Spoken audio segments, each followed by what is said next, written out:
Welcome back, misfits, underdogs, and little lunatics. Yeah. All right. Chapter 20. Talking to Mr. Allman. The Sidewinder Public Library was a small, retiring building one block down from the town's business area. It was a modest, vine covered building, and the wide concrete walk up to the door was lined with the corpses of last summer's flowers. On the lawn was a large bronze statue of a Civil War general Jack had never heard of, although he had been something of a Civil War buff in his teenage years. The newspaper files were kept downstairs. They consisted of the Sidewinder Gazette that had gone bust in 1963, the Estes Park Daily, and the Boulder Camera. No Denver papers at all. Sighing, Jack settled for the Camera. When the files reached 1965, the actual newspapers were replaced by spools of microfilm. A federal grant, the librarian told him brightly. We hope to do 1958 to 1964 when the next check comes through. But they're so slow, aren't they? You will be careful, won't you? I just know you will. Call if you need me. The only the only reading machine had a lens that had somehow gotten warped, and by the time Wendy put her hand on his shoulder some 45 minutes after he had switched from the actual papers, he had a juicy thumper of a headache. Danny's in the park, she said, but I don't want him outside too long. How much longer do you think you'll be? 10 minutes, he said. Actually, he had traced down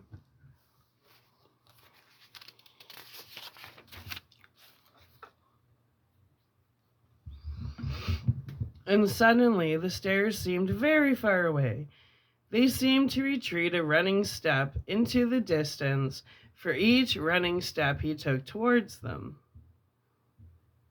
Daddy! He tried to scream, but his closed throat would not allow a word to pass. He was on his own. Behind him, the sound grew louder, the dry sliding sound of the snake slipping swiftly over the carpet's dry hackles. At his heels now, perhaps rising up with clear poison dribbling from his brass snout. Danny reached the stairs and had to pinwheel his arms crazily for balance. For one moment it seemed sure that he would cartwheel over and go head for heels to the bottom. He threw a glance back over his shoulder. The hose had not moved. It lay as it had lain, one loop off the frame, the brass nozzle on the hall floor, the nozzle pointing disinterestingly away from him. You see, stupid? He berated himself. You made it all up, scaredy cat. It was all in your imagination, scaredy cat, scaredy cat. He clung to the stairway railing, his eyes trembling in reaction. It never chased him. It never chased you, his mind told him, and seized on that thought and played it back. Never chased you, never chased you, never did, never did. It was nothing to be afraid of. Why, he could go back and put that hose right into its frame if he wanted to. He could, but he didn't think he would. Because what if it had chased him and gone back when it saw that it couldn't quite catch him? The hose lay on the carpet, almost seeming to ask him if he would like to come back and try again. Panting, Danny ran downstairs.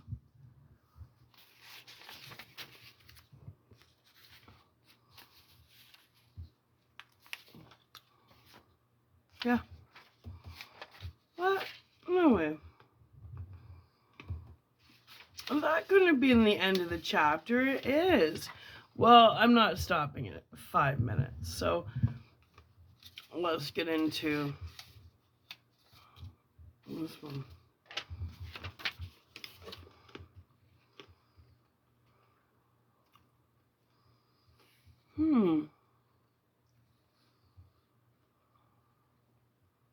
Okay.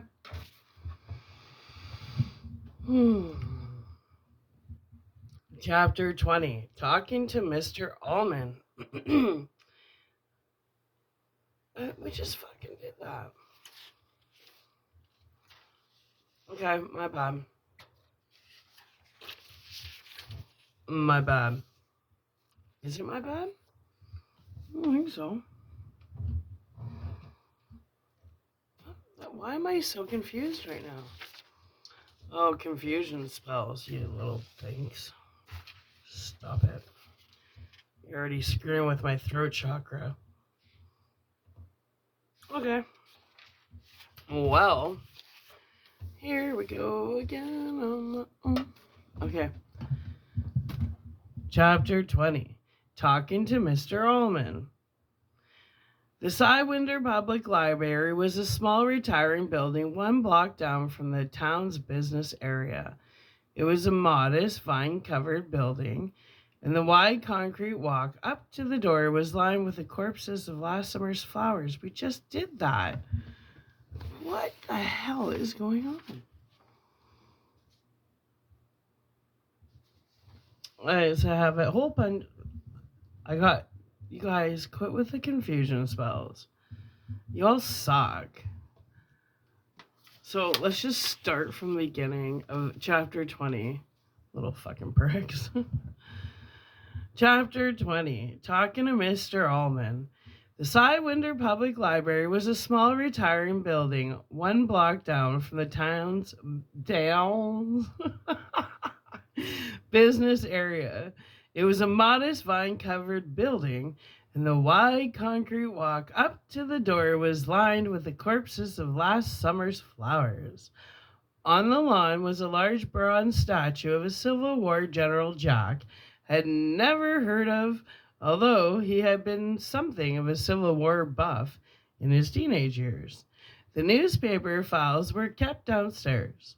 They consisted of the Sidewinder Gazette that had gone bust in 1963, the Estes Park Daily, and the Boulder Camera. No Denver papers at all.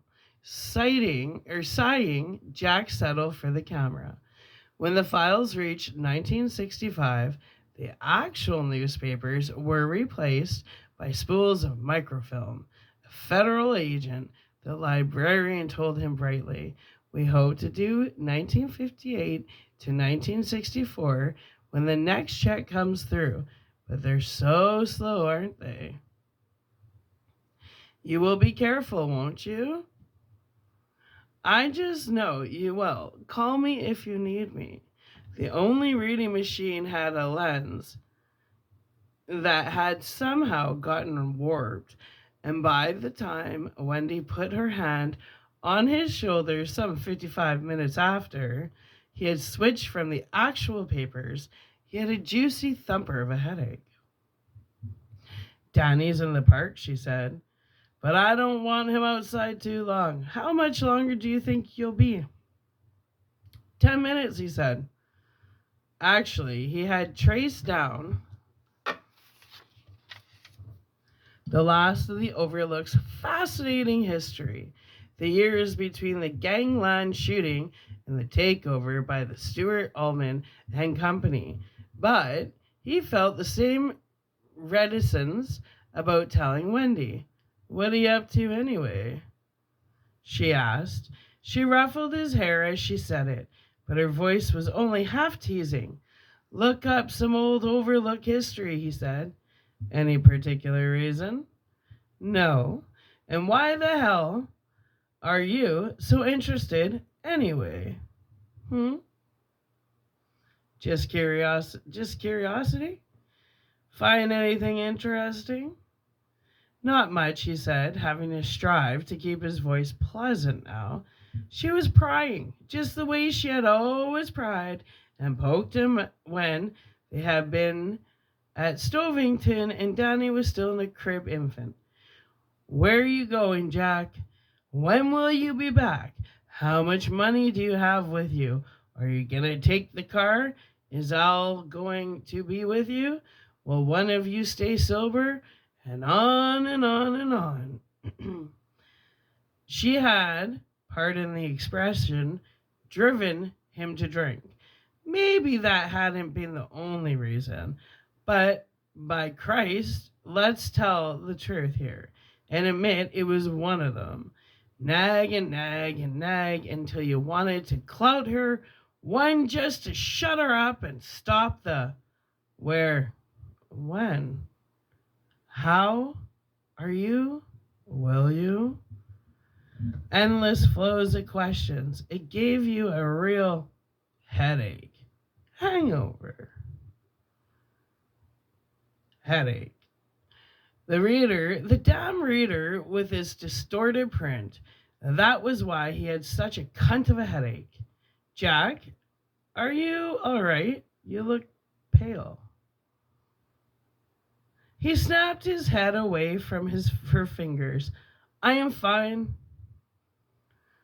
She recoiled from his hot eyes and tried on a smile that was a size too small. Well, if you are, I'll just go and...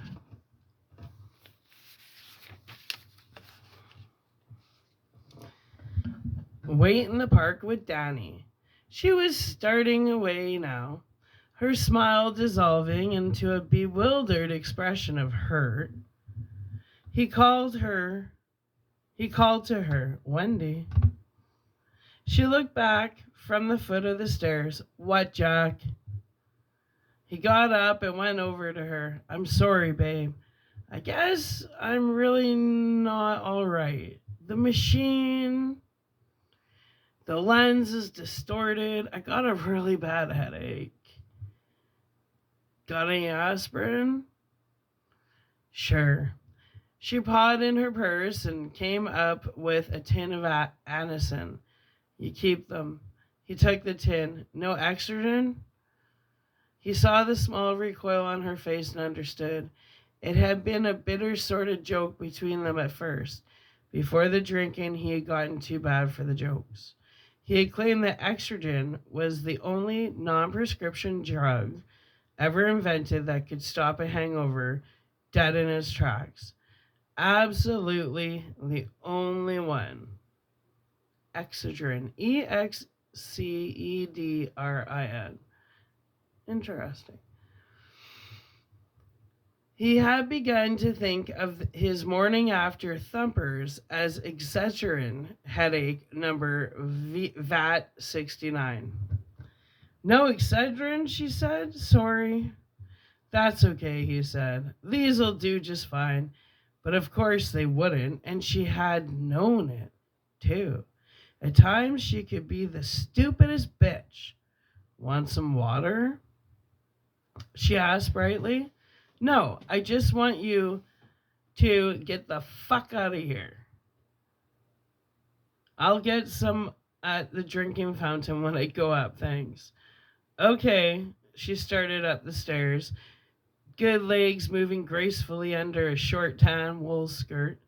We'll be in the park. Right. He slipped the tin of Anacin absently into his pocket, went back to the reader and turned it off. When he was sure she was gone, he went upstairs himself. God, but it was a lousy headache. If you were going to have a vice gripper like this one, you ought to at least allow the pleasure of a few drinks to balance it off. He tried to put the thought from his mind, more ill tempered than ever. He went to the main desk, fingering a matchbox cover with a telephone number on it. Ma'am, do you have a pay telephone? No, sir, but you can use mine if it's local. It's long distance. Sorry. Well, then, I guess the drugstore would be your best bet. They have a booth. Thanks. He went out and dove, or he went out and down the walk, past the anonymous Civil War general. He began to walk towards the business block, hands stuffed in his pockets, head thudding like a leaden bell.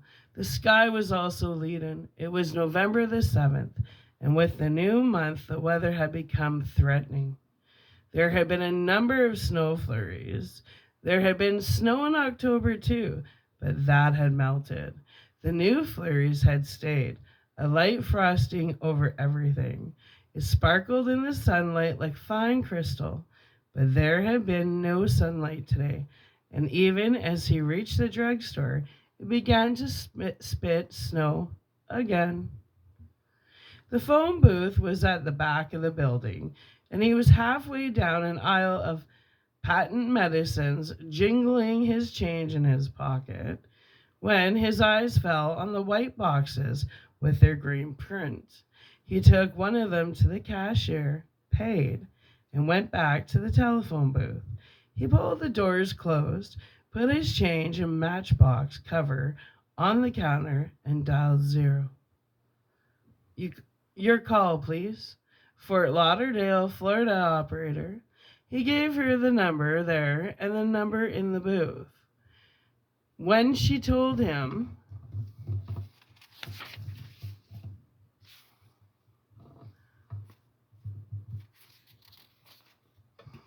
it would be $1.90 for the first 3 minutes, he dropped 8 quarters into the slot, wincing each time the bell bonged in his ear. Then, left in limbo with only the faraway clickings and gabblings of connection making, he took the green bottle of Exergen out of its box, pried it up the white cap, and dropped the wad of cotton batting to the floor of the booth. Cradling the phone receiver between his ear and shoulder, he shook out 3 of the white tablets and lined them up on the counter beside his remaining change. He recapped the bottle and put it in his pocket. At the other end, the phone was picked up on the first ring. Surf Sand Resort? How may I help you? The perky female voice asked. I'd like to speak with the manager, please. Do you mean Mr. Trent or I mean Mr. Allman? I believe Mr. Allman is busy, but if you would like me to check, I would. Tell him it's Jack Torrance calling from Colorado. One moment, please. She put him on hold. Jack's dislike for that cheap, self-important little prick Allman came flooding back. He took one of the Excedrin from the counter, regarded it for a moment, and then put it into his mouth and began to chew it, slowly and with relish. The taste flooded back like memory, making his saliva squirt in mingled pleasure and unhappiness. A dry, bitter taste, but a compelling one. He swallowed with a grimace. Chewing aspirin had become a habit with him in his drinking days. He hadn't done it at all since then, but when your headache was bad enough, a hangover headache or one like this one.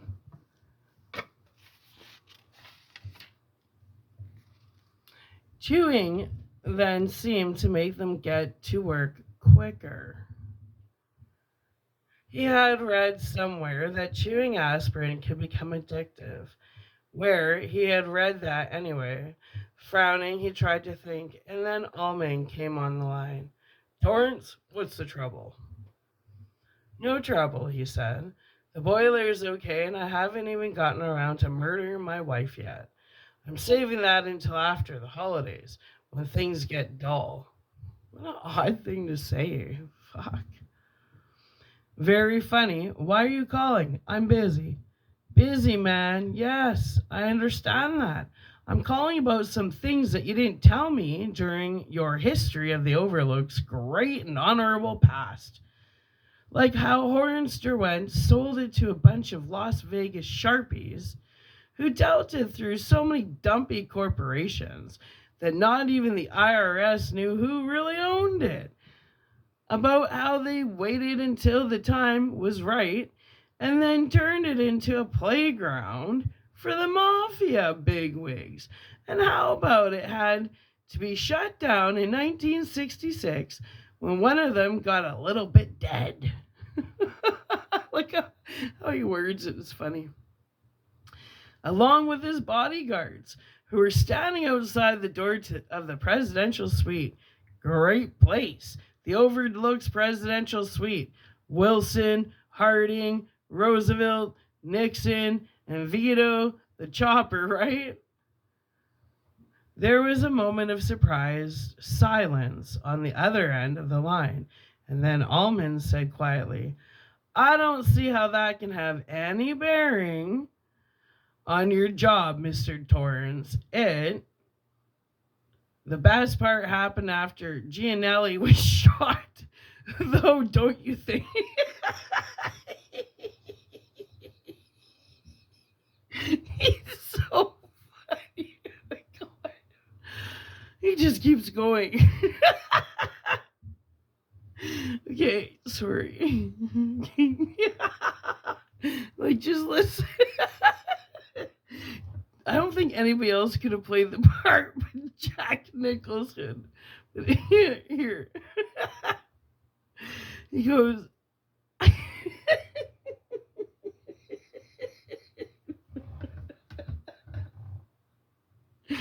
He goes, I have no water in here, damn it. I don't see how.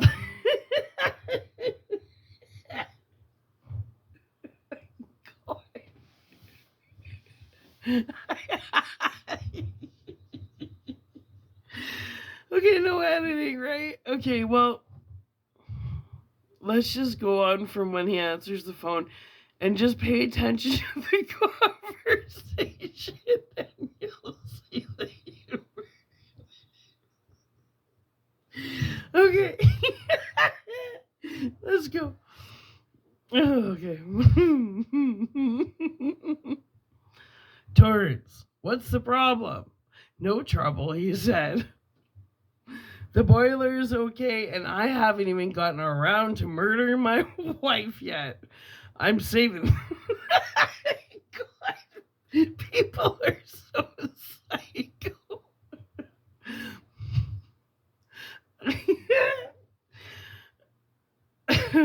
Watching The Shining and reading it are two different things. Okay. No trouble, he said. The boiler's okay, and I haven't even gotten around to murdering my wife yet.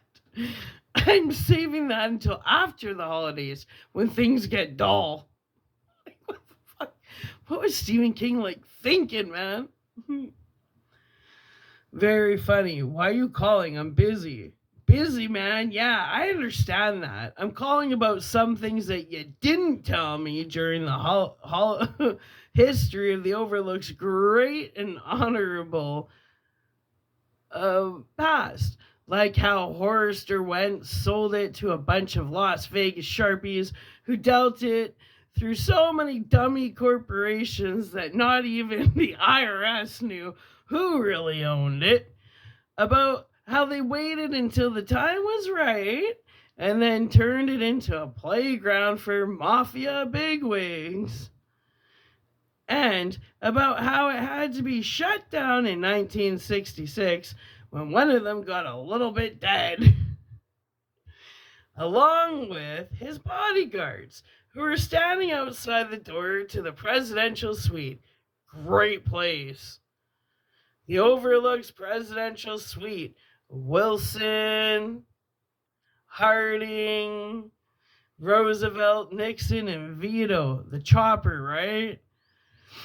There was a moment of surprised silence on the other end of the line, and then Ullman said quietly, I don't see how that can have any bearing on your job, Mr. Torrance. Yeah, the best part happened after Gianelli was shot. Though, don't you think? Two more quick shuffles. Now you see it, and now you don't. And then the Overlook is suddenly owned by a private citizen, a woman named Sylvia Hunter, who just happened to be Sylvia Hunter Derwent from 1942 to 1948. Your 3 minutes are up, the operator said. Signal when through. My dear Mr. Torrance, all of this is public knowledge and ancient history. It formed no part of my knowledge, Jack said. I doubt it many other people know it either. Not all of it. They remember the Gianelli shooting, maybe, but I doubt if anybody had put together all the wondrous and strange shuffles the Overlook has been through since 1945. And it always seems like Derwent or a Derwent associate comes up with the door prize. What was Sylvia Hunter running up here in 1967 and 1968, Mr. Ullman? It was a horror house, wasn't it? Torrance. His shot crackled across the 2,000 miles of telephone cable without losing a thing. Smiling, Jack popped another Excedrin into his mouth and chewed it. Yeah, she sold out after a rather well-known U.S. senator died of a heart attack up here. There were rumors that he was found naked except for black nylon stocking and a garter belt and a pair of high-heel boots.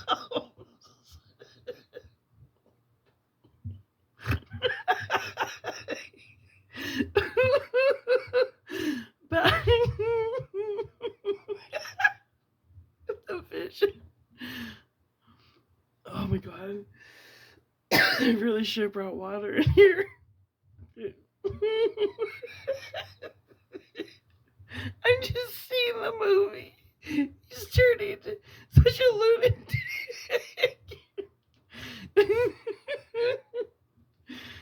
Smiling, Jack popped another Excedrin into his mouth and chewed it. She sold it out after a rather well-known U.S. senator died of a heart attack up there.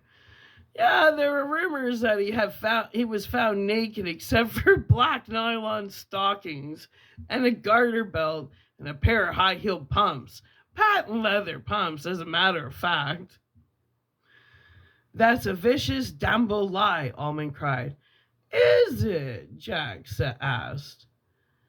He was beginning to feel better. The headache was draining away. He took the last Excedrin and chewed it up, enjoying the bitter, powdery taste as the tablet shredded in his mouth. It was a very unfortunate occurrence, Ullman said. Now, what is the point, Torrance? If you're planning to write some ugly smear article, if this is some ill-conceived, stupid blackmail idea, nothing of that sort, Jack said. I called because I didn't think you played square with me, and because...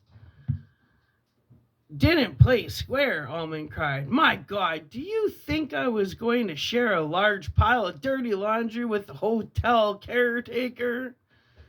Who in heaven's name do you think you are? And how could those old stories possibly affect you anyway? Or do you think there are ghosts parading up and down the halls of the West Wing wearing bed sheets and crying, woo? No, I don't think there are any ghosts. But you ranked up a lot of my personal history before you gave me the job. You had me on the carpet, quizzing me about my ability to take care of your hotel like a little boy in front of the teacher's desk. for peeing in the courtroom. You embarrassed me. I just don't believe your cheek, your bloody damned impertinence, Almond said. He sounded as if he might be choking. I like to sack you, and perhaps I will. I think Al Shockley might object strenuously. And I think you may have finally overestimated Mr. Shockley's commitment to you, Mr. Torrance. For a moment, Jack's headache came back in all its thudding glory, and he closed his eyes against the pain. As if from a distance away, he heard himself ask, "Who owns the Overlook now?" "It is still Derwalt Enterprises. Or are you too small fry to know?" "I think that will do, Mr. Torrance. Are you an employee of the hotel, no different from a busboy or kitchen pot scrubber?" "I have no intention of." "Okay, I'll write Al," Jack said. "He'll know after all. He's on the board of directors. And I might just add a little P.S. to the effect that Derwent doesn't own it." "What?" I couldn't quite make that out. "I said Derwent doesn't own it. The stockholders are all Easterners. Your friend, Mr. Shockley, owns the largest block of stock himself, better than 35%. You would know better than I if he has any ties to Derwent. Who else?"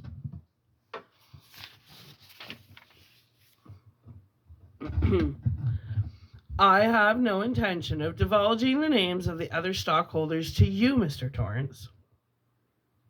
I intend to bring this whole matter to the attention of one other question. I am under no obligation to you. Well, most of the Overlook's history, savory and unsavory alike, I found in a scrapbook that was in the cellar. Big thing with white leather covers, gold thread for binding. Do you have any idea whose scrapbook that might be?" "None at all." "Is it possible it could have belonged to Grady, the caretaker who killed himself?" "Mr. Torrance," Almond said in tones of deepest frost, "I am by no means sure that Mr. Grady could read, let alone dig out the rotten apples you have been wasting my time with. I'm thinking of writing a book about the Overlook Hotel. I thought if I actually got through it, the owner of the scrapbook would like to have an acknowledgement at the front." "I think writing a book about the Overlook would be very unwise," Almond said, "especially a book done from your point of view." "Your opinion doesn't surprise me." His headache was all gone now. There had been that one flash of pain, and that was all. His mind felt sharp and accurate all the way down to millimeters. It was the way he usually felt only when the writing was going extremely well or when he had a 3-drink buzz on. That was another thing he had forgotten about Excedrin. He didn't know if it worked for others, but for him, crunching 3 tablets was like an instant high. "Now," he said, "what you'd like is some sort of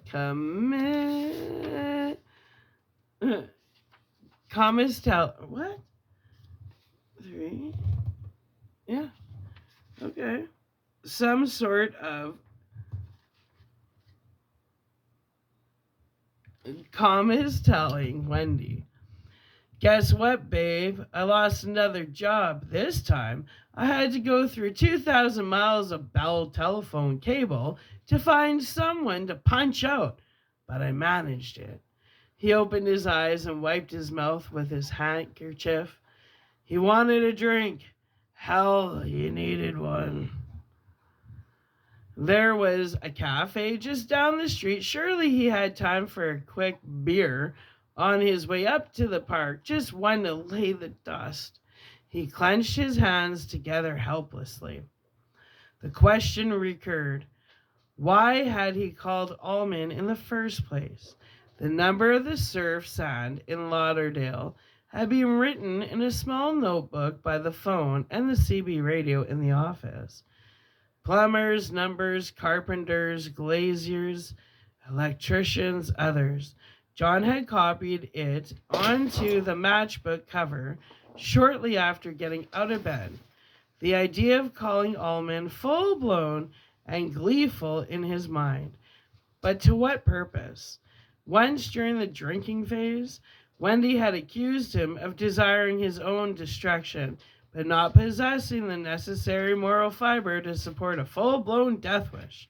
So he managed ways in which other people could do it, lopping a piece at a time off himself and their family. Could it be true? Was he afraid somewhere inside that overlook might be just what he needed to finish his play and generally collect up his shit and get it together? Was he blowing the whistle on himself? Please, God, no. Don't let it be that way. Please. He closed his eyes, and an image immediately arose on the darkened screen of his inner lids. Sticking his hand through that hole in the shingles to pull out the rotted flashing, the sudden needling sting, his own agonized, startled cry in the still and unheeding air. Oh, you goddamn fucking son of a bitch. Replaced with an image 2 years earlier, himself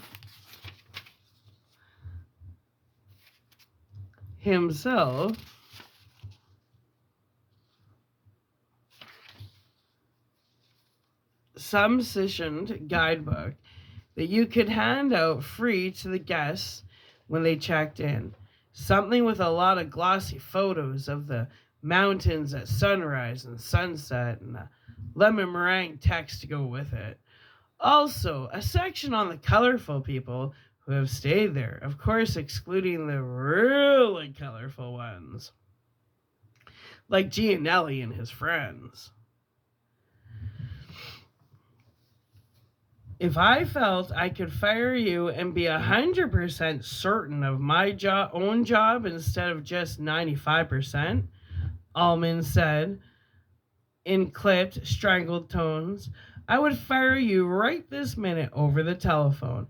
But since I feel that 5% of uncertainty, I intend to call Mr. Shockley the moment you're off the line, which will be soon, or so I devoutly hope. Jack said, there isn't going to be anything in the book that isn't true, you know. There's no need to dress it up. Why are you baiting him? Do you want to be fired? I don't care if chapter 5 is about the Pope of Rome screening the shade of the Virgin Mary. Allman said, his voice rising. I want you out of my hotel. It's not your hotel, Jack screamed and slammed the receiver into its cradle. He sat on the stool, breathing hard, a little scared now. A little? Hell, a lot. That's like his self-talk.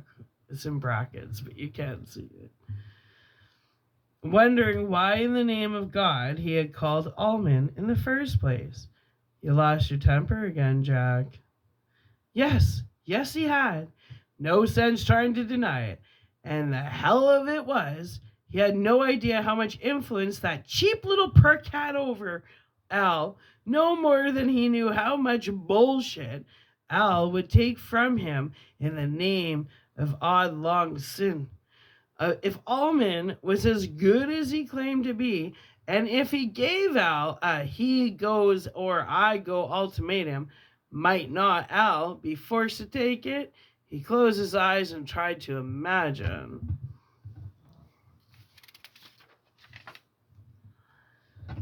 Bling into the house at 3 a.m, drunk, falling over a table and sprawling full length on the floor, cursing, waking Wendy up on the couch. Wendy turning on the light, seeing his clothes ripped and smeared from small, cloudy parking lot scuffle.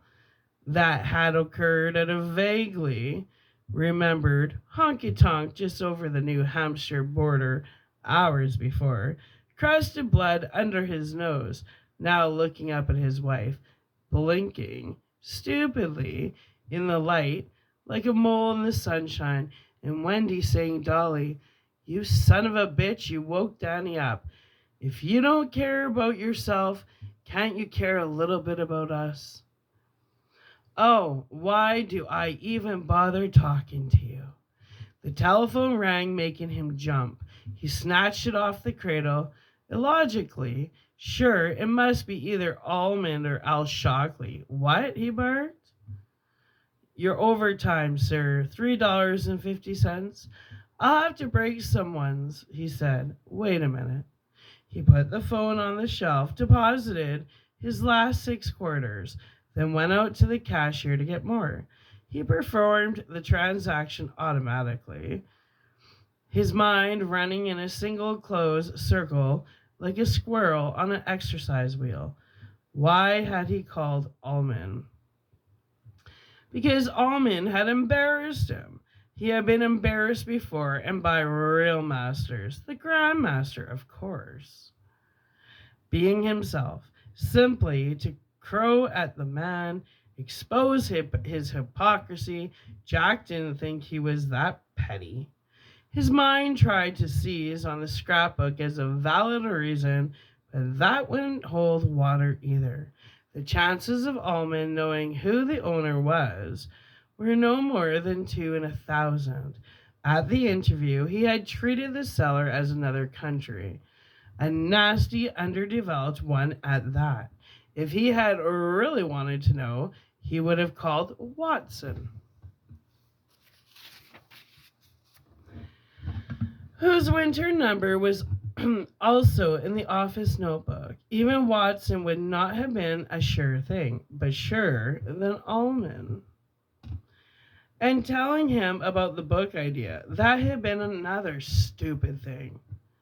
Incredibly stupid. Besides jeopardizing his job, he could be closing off wide channels of information once Almond called around and told people to beware of New Englanders bearing questions about the Overlook Hotel.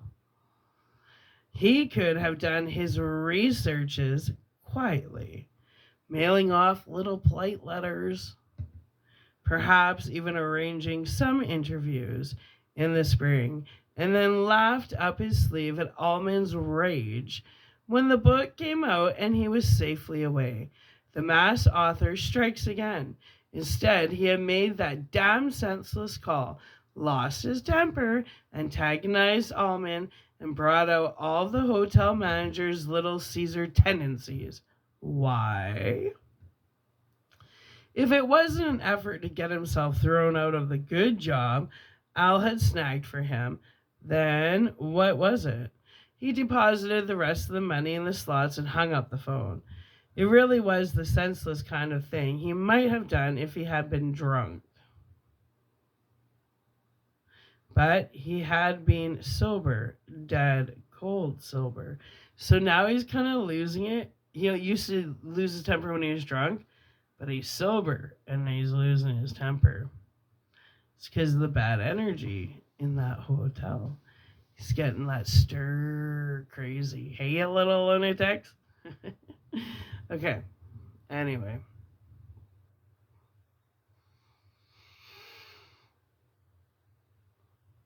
Walking out of the drugstore, he crunched another Excedrin into his mouth, grimacing yet relishing the bitter taste.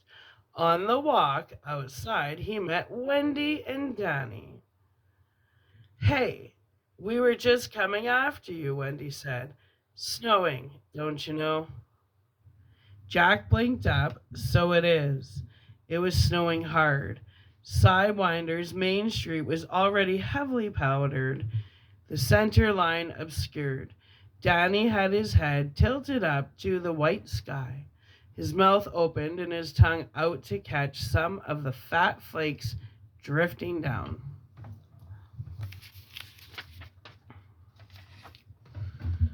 Do you think this is it? Wendy asked. Jack shrugged. I don't know. I was hoping for another week or two of grace. We still might get it. Grace? That was it. I'm sorry, Al. Grace. Your mercy, for your mercy. One more chance. I am heartily sorry. How many times over how many years had he, a grown man, asked for the mercy of another chance? He was suddenly so sick of himself, so revolted, that he had have groaned aloud. How's your headache? She asked, studying him closely.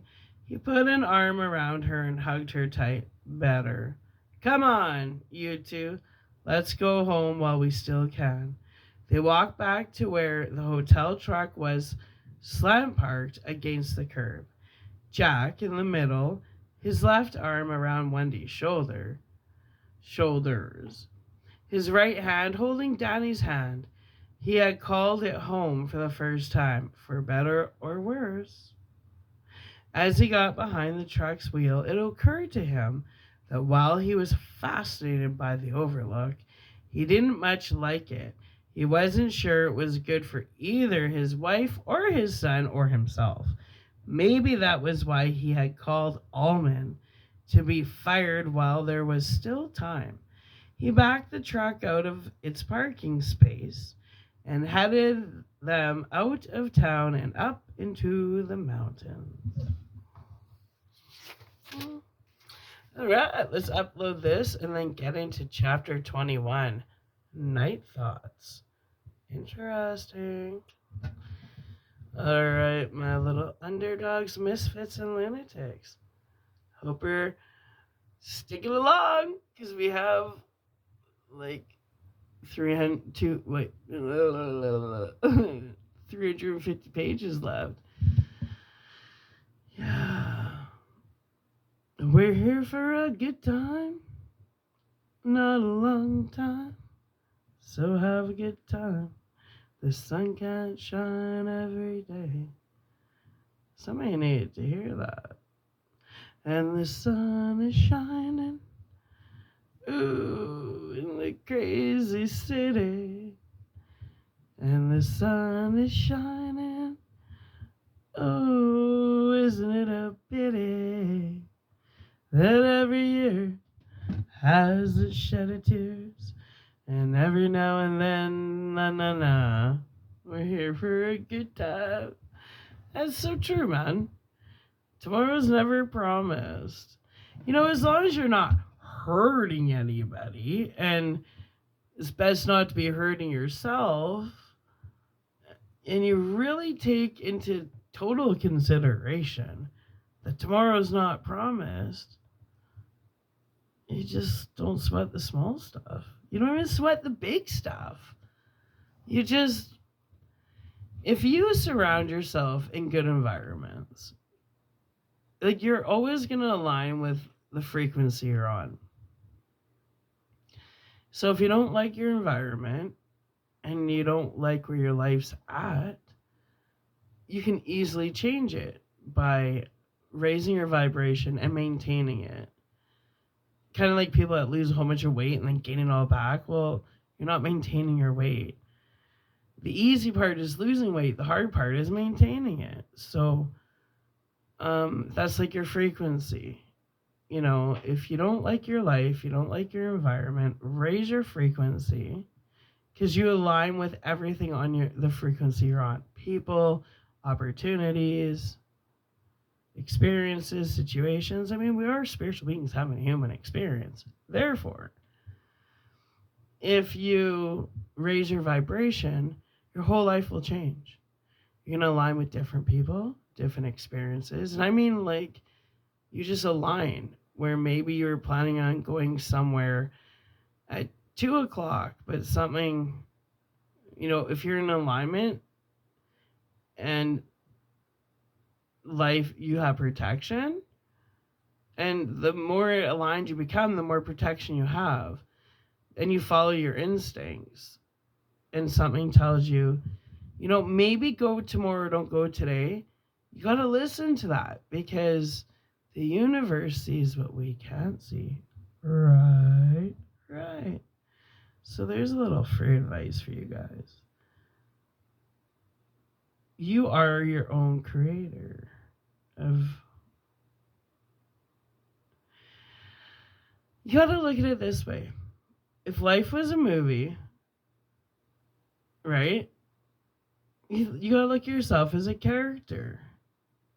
And if you were watching a movie of your life, would your character bore you? How does your character react to situations? You gotta kind of take yourself outside of it and look at yourself like a character. And if you're watching a movie and the character is always blaming somebody else or not taking responsibility or just has no new tricks in their hat, well, let's be honest, you're not gonna watch a part 2 if they come out with one, because part 1, there's no evolution. So think of yourself as a character in your own movie, which that's why I say we are our own universes, each one of us, because every single thing we see, hear, experience, all create who we are. And unless someone is with you every second of your life, they'll never understand your universe. Anyway, I'm going to upload this. Take a break, and I'll come back and we'll do chapter 21 and Night Thoughts. Wonder if that's that creepy one where he makes out with a dead chick in the bathtub or whatever. It's getting good. All right. See you later, lunatics.